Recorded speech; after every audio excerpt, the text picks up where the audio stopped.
ശബരിമല ദ്വാരപാലക ക്ഷേത്രപാളികൾ അറ്റകുറ്റപ്പണിക്ക് കൃത്യമായി അനുമതി നൽകിയിരുന്നു. എന്നാൽ അത് പുറത്തേക്ക് കൊണ്ടുപോയി അത്തരത്തിലുള്ള മിനുക്കുപണികൾ ചെയ്യാൻ ഒരിക്കലും അനുവദിച്ചിരുന്നില്ല എന്നാണ് പ്രത്യേക അന്വേഷണ സംഘത്തോട് കണ്ഠരര് രാജീവരും കണ്ഠരര് മോഹനാരും പറഞ്ഞിരിക്കുന്നത്.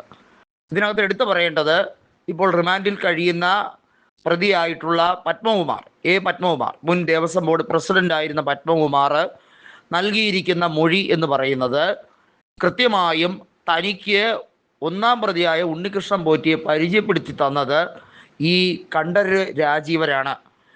അദ്ദേഹത്തിൻ്റെ ഒരു സാന്നിധ്യത്തിലാണ് പരിചയപ്പെടൽ ഉൾപ്പെടെയുള്ള കാര്യങ്ങൾ നടന്നതെന്നും അതിൻ്റെ ഭാഗമായാണ് ഇത്തരത്തിൽ ഒരു തിരിമറിയുടെ സാധ്യതകൾ വന്നത്, താൻ അതിൽ പെട്ടുപോയതാണ് എന്ന രീതിയിലാണ് പത്മകുമാർ മൊഴി കൊടുത്തിരിക്കുന്നത്. ഒന്ന് ആലോചിക്കണം, പത്മകുമാറിൻ്റെ ആറന്മുള വീട്ടിൽ ഉണ്ണികൃഷ്ണൻ പോറ്റി വന്നു പോയതിൻ്റെ തെളിവുകളെല്ലാം SIT സ്പെഷ്യൽ ഇൻവെസ്റ്റിഗേഷൻ ടീം സംഘടിപ്പിച്ചിരുന്നു. കണ്ഠരര് രാജീവര് വഴി അല്ല പരിചയപ്പെട്ടത്, നേരത്തെ അവർ തമ്മിൽ മുൻപരിചയമുണ്ടായിരുന്നു എന്നുള്ളത് ഉൾപ്പെടെയാണ് അന്വേഷണത്തിൽ തെളിഞ്ഞത്.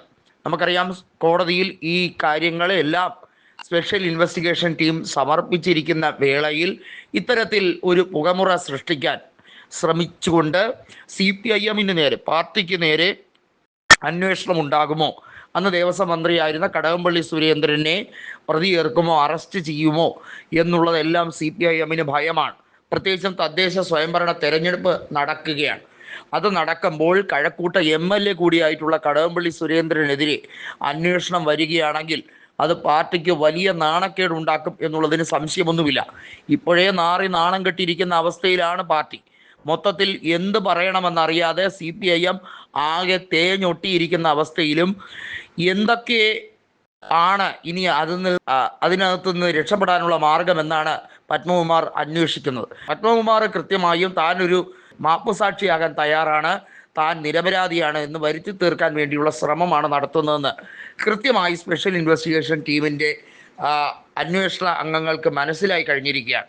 നമുക്കറിയാം, വാസുവിനെ അറസ്റ്റ് ചെയ്തതുമായി ബന്ധപ്പെട്ടതും മുരാരി ബാബുവിനെ അറസ്റ്റ് ചെയ്തതുമായി ബന്ധപ്പെട്ട് ഏറ്റവും ഒടുവിൽ പത്മകുമാറിലേക്ക് അന്വേഷണം വന്നു. പത്മകുമാറിനെ സകലമാന സാഹചര്യ തെളിവുകളുടെ അടിസ്ഥാനത്തിലാണ് അറസ്റ്റ് ചെയ്തത്.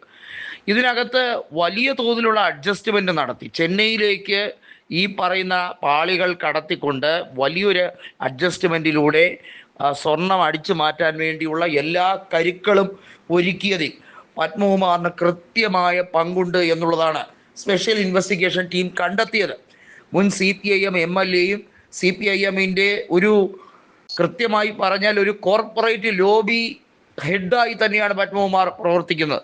നമുക്കറിയാം, CPIM-ലെ ഇന്നത്തെ പലരും പല രീതിയിൽ പണമുണ്ടാക്കുന്നത് കാണുമ്പോൾ തന്നെ ഞെട്ടുന്ന അവസ്ഥയാണ്.